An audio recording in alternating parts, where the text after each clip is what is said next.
fue que te empezaste a dedicar a los temas medioambientales? Oh, bueno, a ver, mi decisión te va a gustar en el sentido que es eminentemente política.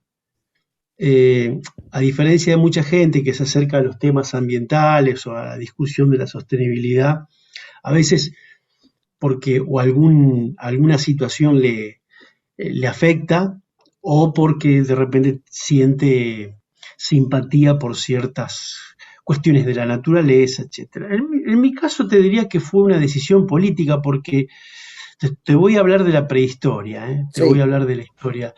En el año 1982, perfecto. eh, digamos, bueno, digamos, ubiquémonos en el contexto argentino, se veía venir que algo precipitaba y todos estábamos ya buscando orientaciones políticas para salir de la dictadura. Y yo ya venía con ciertas lecturas y muy críticas del industrialismo y todo eso. Y en ese año se produce el ingreso por primera vez al Parlamento alemán de representantes del Partido Verde. Esto es, La Inquietud con Garrett Edwards. El lugar donde hay más preguntas que certezas.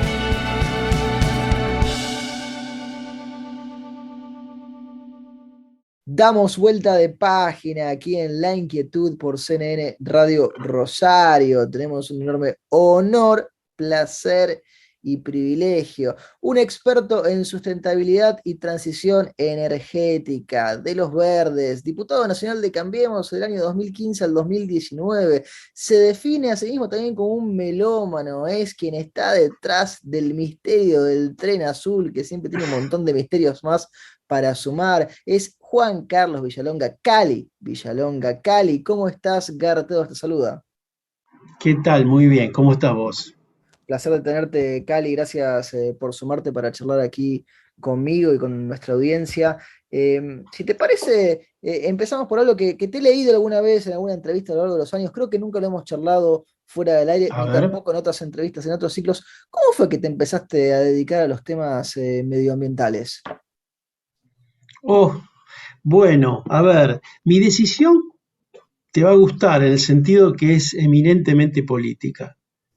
Eh, a diferencia de mucha gente que se acerca a los temas ambientales o a la discusión de la sostenibilidad, a veces porque alguna situación le afecta o porque de repente siente simpatía por ciertas cuestiones de la naturaleza, etcétera. En mi caso te diría que fue una decisión política porque te voy a hablar de la prehistoria, ¿eh? Te voy a Sí, hablar de la historia. En el año 1982, perfecto. eh, digamos, bueno, digamos, ubiquémonos en el contexto argentino, se veía venir que algo precipitaba y todos estábamos ya buscando orientaciones políticas para salir de la dictadura. Y yo ya venía con ciertas lecturas y muy críticas del industrialismo y todo eso. Y en ese año se produce el ingreso por primera vez al Parlamento alemán de representantes del Partido Verde. Mm. Y tengo el recuerdo vívido de cuando leí esa noticia en algún boletín de esos underground que me llegaban y dije, yo quiero eso. Es decir, entendía perfectamente por dónde pasaba esa idea y por dónde pasaba esa crítica muy necesaria y bueno, de ahí que empecé a profundizar, o sea que te diría que fue un acercamiento como ves intelectual y Sí, político, mientras otros mis compañeros, unos se iban a Franja Morada, otros se iban al PI, este, y además adelantada Cali, porque digo, en ese momento, con lo de los verdes que pones en el punto, en la línea de tiempo, en el 82 en Alemania, después tuvieron los partidos verdes a lo largo de toda Europa y en el mundo una proyección que era quizá imposible de pensar todavía en ese momento con la sí, visión con la que lo estabas haciendo. Digo, hoy los verdes, por ejemplo, en Alemania siguen siendo parte de la conformación de los gobiernos necesaria. hoy son parte del gobierno. Mirá, sí, bueno, fue esa decisión, por supuesto que eso me lleva a que, bueno, había que activar todo un movimiento ambiental en Argentina, las primeras ONGs, pero te diría que es esa el- la convicción, ¿sí? La convicción es esa, obviamente ubiquémonos, estamos en plena Guerra Fría, la democracia liberal o el capitalismo estaba en una posición muy reactiva a estos temas, Todavía no se ni que había caído el hablar muro de de, Berlín. claro, ni que hablar del otro lado. Es decir, en ese momento éramos apaleados por ambos bandos. Éramos criticados por ser agentes del marxismo internacional y por ser agentes de la CIA al mismo tiempo, ¿eh? Para que eso es bastante Eso me, parecido a lo que pasa en la actualidad, cambiamos los nombres, pero viste que sucede demasiado que apalean de un extremo y del otro, ¿no? sí, siempre pasa eso. Bueno, en ese momento era muy, muy vívido. Con el condimento que en la Argentina tenías esos dos elementos, más el tercero del nacionalismo, más vinculado con el partido, con el justicialismo. En ese momento estamos hablando de historia, ¿no? Sí, sí. Estaba la izquierda de Abelardo Ramos, la izquierda nacional, bueno, éramos los cipayos, ¿no? Así que así que crecí aprendiendo a lidiar con todo eso, pero bueno, después hay un desarrollo interesantísimo en lo que vino después, pero yo creo que, y no me, creo que es una buena, no sé si buena elección, lo que quiero decir es que estoy convencido que es el enfoque más interesante, que hoy en el siglo XXI es el gran relato, Sí. el gran vector de la discusión del desarrollo de este siglo son los temas verdes, sin duda. Así como el motor del relato del desarrollo durante el siglo pasado, durante la primera mitad del siglo pasado, fueron las guerras, o sea, en ese contexto de las guerras mundiales. Hoy el gran driver es el cambio climático. Hoy todo lo define, eh, por supuesto que existen todas las demás, No, digamos, no, la no, no, agenda no, pero tradicional. digo, lo marcás bien hoy por hoy. Países recontra ricos, países de menores ingresos, no importa, todos tienen en algún momento, en algún punto del año dedicado a hablar de ese tema o a pensar de ese Es tema. que, a ver, la política central de Biden en este momento, y cuando digo central, las dos leyes principales, lo que llaman las leyes bipartisanas, ¿no? Como le llaman Sí, las ellos, que aprueban dos partidos, los dos. claro, son leyes que son tremendos presupuestos, pero más que nada vinculados a generar la infraestructura de lo que ellos llaman la economía verde, es Mm. decir, generar la infraestructura de comunicaciones portuaria, ferroviaria, etcétera, para que suceda la- lo que ellos llaman el Green New Deal. Bueno, algo similar ocurre en Europa y acá estamos un poco rezagados en todo eso. No así en Chile, por ejemplo, no así en Uruguay. Bueno, me parece, digo, hoy la industria, el comercio, en condiciones medianamente normales, digamos, exceptuando Sí. esta situación de la guerra de Ucrania, pero en situaciones hasta un mes antes de la guerra, el gran driver era el cambio climático. Y lo seguirá siendo, ¿eh? Lo seguirá siendo. Hoy a la discusión climática se incorporó la seguridad energética, pero creo Cali, que sí, yo te tomo ese punto porque vos hacías, estás haciendo un lindo contraste entre el pasado y el presente, y con el presente obviamente lo que se viene, y marcabas tu llegada política, tu llegada de marco ideológico a los temas ambientales. ¿Por qué te parece que a veces resulta tan dificultoso discutir estos temas que tienen además un andamiaje cada vez más profundo desde lo científico? Digo, no es que estamos hablando sí. de misterios, de maná, estamos hablando de cuestiones que se miden, que se mensuran, que se estudian, que se experimentan. ¿Por qué se dificulta tanto la discusión? ¿Es porque se ideologiza o se partidiza demasiado? Bueno, en el caso de Argentina, a ver, lo complejo es que vos tenés, en el mundo pasa esto, vos tenés una percepción clara de esta situación y hacia dónde hay que ir. Lo que pasa es que estamos hablando de una transformación industrial y energética que hay que hacerlo a una velocidad y de una profundidad que nunca antes se hizo. Hmm. Nunca antes hubo algo parecido.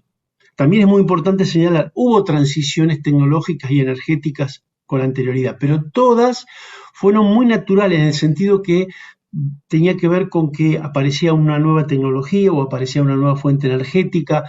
Bueno, había un proceso, te diría, industrial o tecnológico que lo motorizaba. Acá no.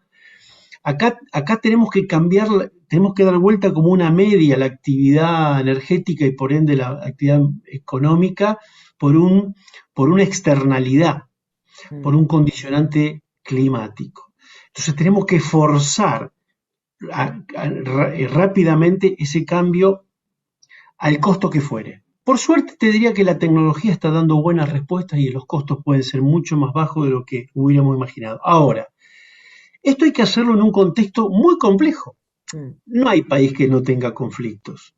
Es decir, fíjate Europa, no hay nadie que la tenga sencilla. Entonces vos tenés que hacer todo esto en un contexto donde hay pobreza, donde hay desempleo, donde hay tensiones internas dentro de los países, y no hay chances de decir, no, déjame solucionar primero esto y después vamos por lo otro. Y con un problema y un tema además, Cali, que no reconoce las fronteras políticas y jurídicas a las que estamos acostumbrados, digo.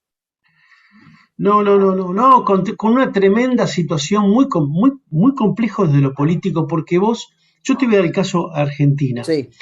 Argentina ha tenido, vos viste, en el 2008 tuvimos una sequía muy importante, ¿no? Que fue Terrible. parte del quebranto económico del gobierno de Cambiemos, ¿no? Agravó un problema, Sí, es cuando 2008, uno, no, perdón, 2018 quise decir. cuando uno ve los términos de intercambio siempre favorables a los gobiernos de signo peronista y cómo los gobiernos de signo no peronista parece ser que hasta los fenómenos climáticos se ponen en contra. Sí. Eso fue brutal. Yo recuerdo que la Bolsa de Comercio de Rosario estimaba en 6.000, 8.000 millones de dólares la pérdida. Bueno, algo parecido pasó hace poco. Y la verdad que el cambio climático te pone en esta situación. Si vos como país comenzás a tener una mayor frecuencia de eventos de esta naturaleza, digamos, si la tendencia se consolida por ese lado, que es además asimilable a lo que te muestran los modelos climáticos, perfecto, es decir, que yo voy a tener más efectos de este tipo, ergo voy a tener más impacto económico. Y yo no fui el mayor responsable de este problema. Yo tengo que pagar con los costos económicos que esto me implica, con la pobreza, el quebranto del descalabro generalizado. Y ahí empieza una litigiosidad interminable, o sea, dimensionemos esto y multipliquémoslo por las islas del Pacífico que van a tener una mayor frecuencia de vulnerabilidad por huracanes, etc. Bueno, esto multiplicalo al infinito. Uno de los tracks de negociación internacional es un capítulo que se llama pérdidas y daños. Sí. Es decir, aquello que no te podés adaptar, aquello que no podés mitigar, pérdidas y daños. ¿Quién paga los platos rotos? Yo ahí te interrumpo un segundo con una pregunta, Cali, que, a ver, probablemente sea extensísima la respuesta, pero te lo hago en tono radial, ¿no? Porque hablas de lo que tiene que ver con el concierto internacional. ¿Sirven o han servido los intentos de mercados de emisiones? Digo, porque alguna vez he leído del tema, sé que la pregunta, a ver, uno puede decir sí o no, tal vez, pero vos que lo entendés mejor nos lo dirás. ¿Esos experimentos que se han intentado funcionan? ¿Se tendrían que profundizar más? Sí, a ver, sirven, te diría, en algunos, digamos, vos tenés que definir quiénes participan de ese mercado. Entonces, el caso de Europa, ellos tienen, bueno, somos nosotros y tenemos esta obligación de reducir tanto y por lo tanto ahí empezamos a transar excedentes y intercambiamos. Eso sirve, porque en definitiva lo que te da la posibilidad es que vos inviertas o hagas un mayor esfuerzo de mitigación allí donde es más costo efectivo. Es decir, si a mí me sale más barato reducir emisiones, lo hago yo y te lo vendo a vos. Digamos, hace a esta cosa de hacer más barata la transición. La cosa se pone compleja porque ahora, en el marco del Acuerdo de París, las obligaciones son voluntarias, ¿sí? Aquello Raro, era raro lo de las obligaciones voluntarias, ¿no? claro, aquello nació bajo la discusión del protocolo de Kioto, te habrás sentido nombrar. El protocolo Sí, de Kioto era mandatario, es decir, el acuerdo te decía, vos tenés que reducir 10, yo 20 y aquel 30. Entonces había una obligación y cada claro. uno hacía el esfuerzo y al que le sobraba le podía vender al que le faltaba. El acuerdo de París es totalmente distinto, es un acuerdo de lo que se llama de abajo hacia arriba, bottom up, o sea que los compromisos, en realidad contribuciones, lo definen los países acorde a sus propias capacidades. Bueno, esto tiene que ver cómo se ha desarrollado la discusión Mm. y bueno, pero el tema es que al ser voluntarios es medio raro el mercado. De hecho, fíjate vos, eh, la discusión última que se dio el año pasado, lo último que quedó por reglamentar, vamos a llamar así, del Acuerdo de Sí. París, era justamente el artículo 6 que se vincula a la generación de mercados. La verdad que cuando se escribió eso en el Acuerdo de París, se escribió como una cosa, viste, eso que vos ponés, bueno, y va a haber un mercado de Alguna vez carbono. habrá Claro. esto Entonces, y que sea los que problema de los querían que un la tengan que mercado, crear. tal cual, los que querían mercado quedó escrito, los que no querían tampoco quedó muy explícito. Te doy la diferencia. El protocolo de Kioto se escribieron los artículos que describían los mecanismos de mercado desde la A a la Z, porque estaba todo perfectamente definido. En el Acuerdo de París eso es distinto, por eso yo no sé. Creo que lo que va a funcionar son los impuestos al carbono y lo que va a funcionar en este contexto son las penalidades a través de los acuerdos de comercio. Es decir, vos para comerciar vas a tener que homologarte ambientalmente con la otra parte. Claro, o sea, Eh, o te pones en este estándar o no te consideramos en la lista de amigos para negociar. Tal cual, tal cual. Europa para el 2025 ya va a tener un impuesto al carbono de frontera, es decir, vos vas a ingresar productos si pagás impuesto al carbono como pagan las industrias europeas. Y Reino Es Unido va a tener lógico en algún porque, momento autos 100% eléctricos dentro y de X claro, cantidad de años. no, eso viene ya, ¿eh? Si yo creo que si tengo que pasar un mensaje, yo diría, no piensen los próximos 10 años ocurriendo las cosas a la velocidad que ocurrieron en los últimos 10. Esto se acelera muchísimo, muchísimo. Eh, y además hay que acelerarlo. Esto está claro que hay que acelerarlo. Fíjate que Ucrania, Sí. incluso, ¿ves? Esto es un ejemplo de lo que a veces pasa en Argentina, ¿no? La guerra de Ucrania genera, Me bueno, gusta Ucrania y Argentina, porque yo estoy de acuerdo que estamos en paralelo, por suerte no con la guerra, pero sí con muchos temas con sí, Ucrania. bueno, Te diría hasta que con la yo, corrupción hablaban anteriormente en Ucrania, era muy similar a la de Argentina. sí, bueno, la guerra llegó a Ucrania y tenían un riesgo país más bajo que el nuestro. Sí, por si faltaba algo. Pero dejémoslo ahí porque si no nos largamos a llorar acá nomás. No, no, obvio. No, mirá, a ver, ¿qué pasa con el sector petrolero y un sector que le está hablando a la política y le confunde la cabeza a los políticos? Lo que está pasando en el mundo es que por ejemplo, ahora con los combustibles fósiles hay una crisis de suministro, es decir, Sí, un gran proveedor como Rusia comienza a tener sanciones y dejan de comprar, ¿sí? Vamos al caso de Europa, deja de comprarle o va camino a dejar de comprar combustibles, es decir, gas más difícil, el petróleo ya ves, se aprobó hace 2 días, van camino a limitar, a cerrar la compra de petróleo, ya el carbón cerraron. Es decir que lo que está produciéndose en este momento transitoriamente es una suba de precios. ¿Por qué? Y porque ahora están buscando nuevos proveedores. Va a haber nuevos proveedores, pero ¿esto qué pasa?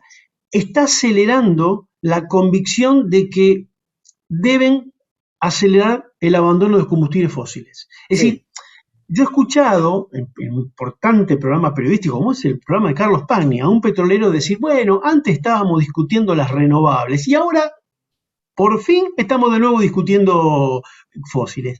No, no es verdad. No hay una revalorización del combustible fósil. Subieron los precios, está generando un gran lío, pero eso está acelerando los planes de abandono de los combustibles fósiles. Porque en Y definitiva, tenemos que Cali, lo que se prestarle dan atención cuenta a es, eso.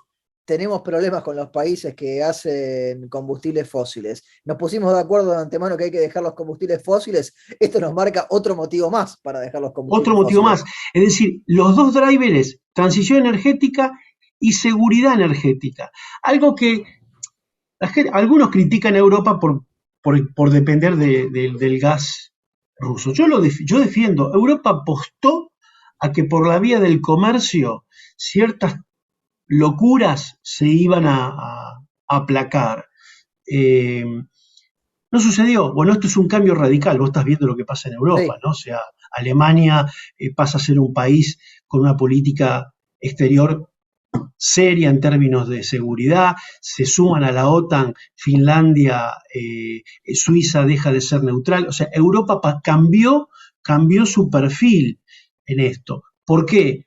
Muchachos, la verdad, lamentablemente el comercio no nos sirvió. Acá hay que tener seguridad energética y no es que están pensando tener más petróleo, no, están pensando rápidamente cómo los abandonan. Digo esto porque la oportunidad de Vaca Muerta sí, es una ventana que se angostó todavía. incluso más. No te- Primero, no tenés 200 años para vender gas porque no existe eso. No, digamos, no va a haber mercado. No, no, pero Ni por además, 50 ni por ahí 30. la frase del presidente, tenemos gas para 200 años, no sabemos si tenemos gas para el invierno, digo, en la cuestión No, pero práctica. quiero decir que suponete que vos tenés todo listo para exportar gas. Vos tenés afuera un mercado que va camino, va a la baja. Tenés por lo menos 10 años que podrías aprovechar, pero no son ni 20, ni 30, ni 50, mucho menos 200.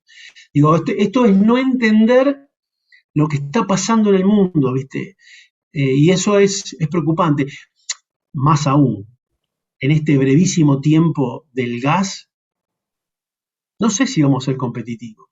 Hmm. No lo sé, Cali, porque no lo además sé. de los motivos científicos y políticos, hay uno sociológico, digo, una gran mayoría de la gente de la sociedad en los distintos países del mundo quiere ese cambio energético, no es solamente una cuestión de los motivos objetivos o de las razones objetivas, después hay razones subjetivas que empujan desde la lógica de mercado. Sí, sí, sí. Sí, por eso mismo, tal cual, tal cual. En este momento, por eso yo dije de las buenas noticias que vienen del mundo tecnológico. Hoy, la verdad que producir energía eléctrica con molinos y con paneles solares es la manera más barata de producir electricidad. O sea, desplaza a todo el resto. O sea que hoy aquello que gusta y que se considera deseable y se considera algo aspiracional, coincide con el mercado. El mercado, si vos mirás las inversiones en materia energética, las inversiones mayores o el dinamismo mayor está puesto en las renovables, lo cual es muy bueno. Tenemos que tener en cuenta todas esas variables porque si no, Sí. yo le tengo mucho miedo a YPF enterrando inversiones en algo que después nunca lo va a recuperar. Esto es un gran riesgo. Te mantengo en la Argentina, Cali, porque estuvimos hablando obviamente de la Argentina, no solo del mundo. Te traigo al plano ya más alejado de la energía, más alejado del medio ambiente, y te llevo al medio ambiente político local, a la flora y fauna nuestra. ¿Cómo vas viendo la situación de Argentina en lo político en 2022? Y bien complicado, sin duda que muy complicado. Yo creo que, a ver, eh, bueno, no voy a abundar en lo que ya sabemos, creo que estamos viviendo, y yo tengo, como habrás notado, tengo muchos años. La verdad es lo peor que he visto, ¿no? En términos de gobierno. Eh, digamos, una ineficacia, si no es interna solamente, ¿eh? Hay ineficacia, hay incompetencia manifiesta. Ahora, eh, a mí lo que me afecta mucho es, y algo que te lo he dicho Sí, anteriormente, ¿no? A mí lo que me afecta mucho es cierta eh, agresividad que se está dando en el debate, pero no agresividad así en lo personal entre políticos, sino hay cierto eh, un debate complejo en este sentido. ¿Viste?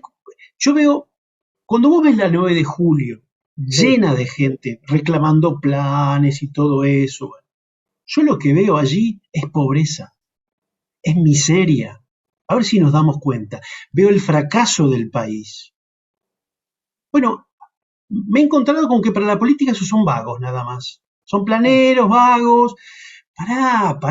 O sea, la verdad, A ver, esa gente son son víctimas de la víctimas, situación. son víctimas. Después Entonces, podrá a mí, molestar más o menos la manera en la que reclaman, pero por, eso es su- una cuestión por personal. supuesto, por supuesto, por supuesto. Mira, yo el otro día estuve en Rosario y ustedes tienen una cosa que es fantástica. ¿Cuál? La tarjeta monedero, ¿puede ser?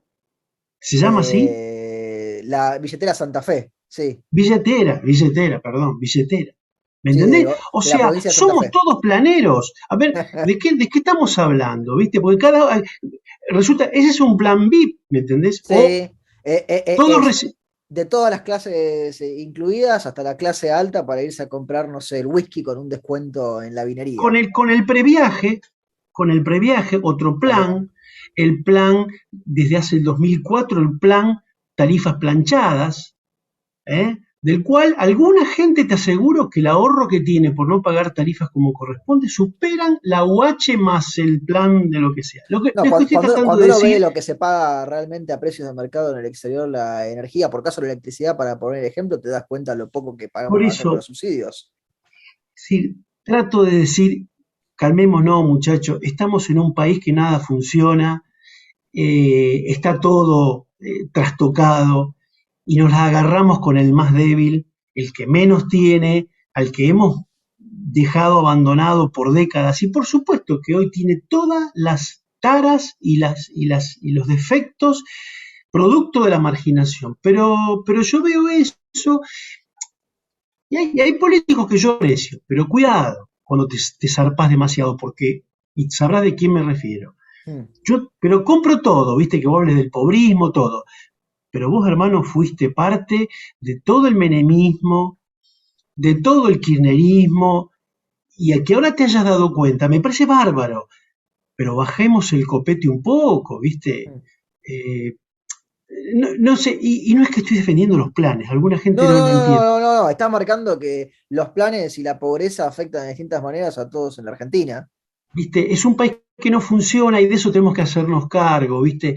Entonces, la gente, eh, por la manera en que la política entrega esa ayuda, están obligados a salir a la calle, porque se los entrega a punteros para que los usen de esa manera, Sí, porque es un nunca sistema hicieron perverso. como tienen.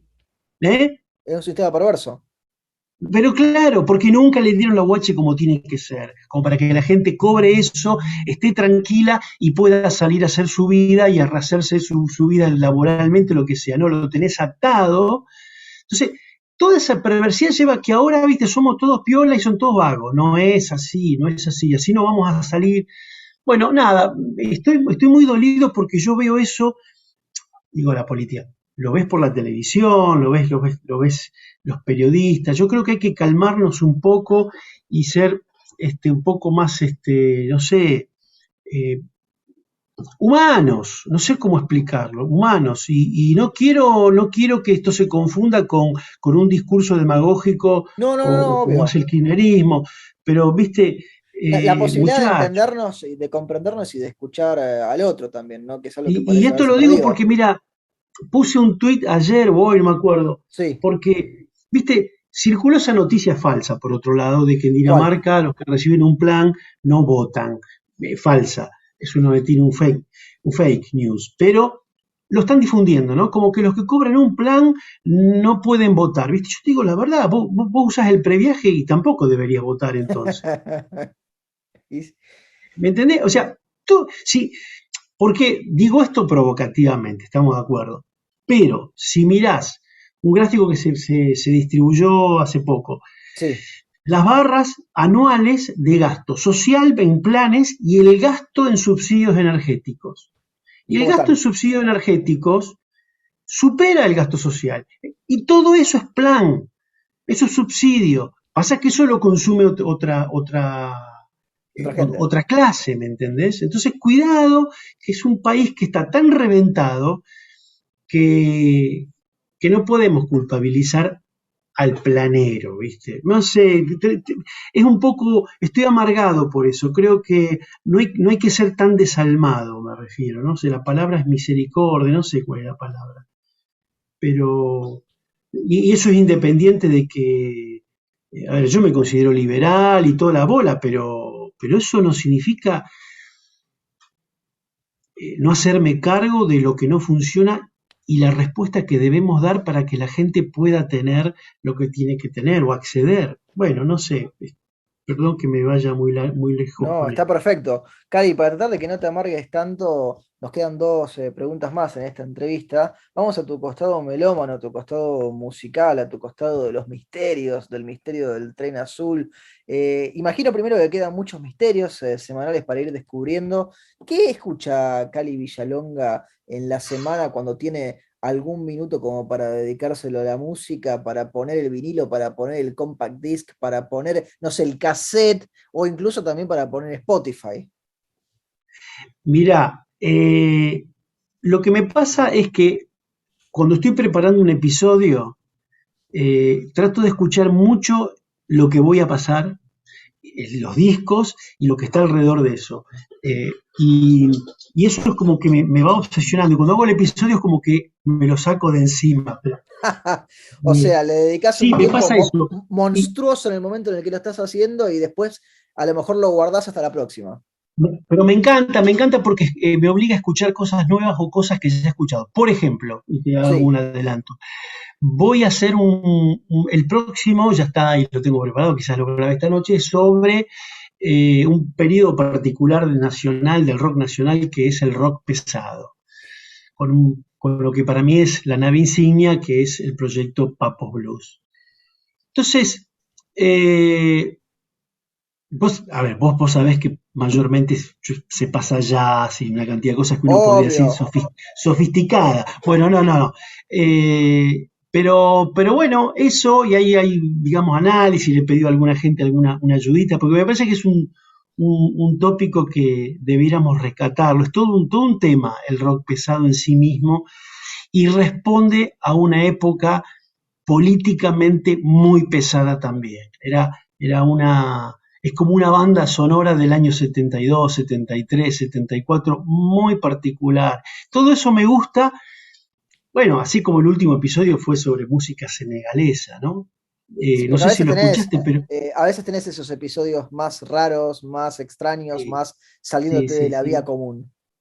Sí, me encantó descubrir que en Dakar se dio un fenómeno de furor por la música cubana. Entonces vos tenés allí Increíble.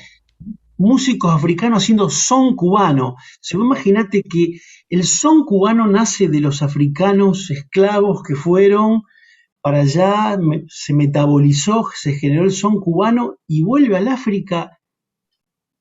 No. Bueno, Sí, esas son las cosas, renovado, pasado por los otro. misterios del tren azul. Cali, nos queda la última pregunta, se la hacemos absolutamente a todos nuestros entrevistados porque el programa se llama La Inquietud y el nombre es un juego de palabras. ¿Qué inquieta a Cali Villalonga? Bueno, fundamentalmente esto que te decía en términos políticos, cómo vamos a salir de esta encrucijada en la Argentina, cómo salimos de esta encrucijada en la cual estamos parados, estancados. De hecho, voy a empezar otro podcast que se llama Salida de Emergencia. Buen nombre, me gusta, registralo ya eso. Salida de emergencia porque es buscar una salida a tantas emergencias en las que estamos metidos. Cali, te agradecemos muchísimo este contacto, el tiempo que te has tomado para charlar con nosotros y con nuestra audiencia y te mandamos un fuerte, fuerte abrazo. Bueno, abrazo para vos, gracias por el tiempo. Lo teníamos a Cali Villalonga aquí en La Inquietud por CNN Radio Rosario. Esto fue La Inquietud con Garrett Edwards. Síguenos en redes sociales y en www.edwards.com.ar.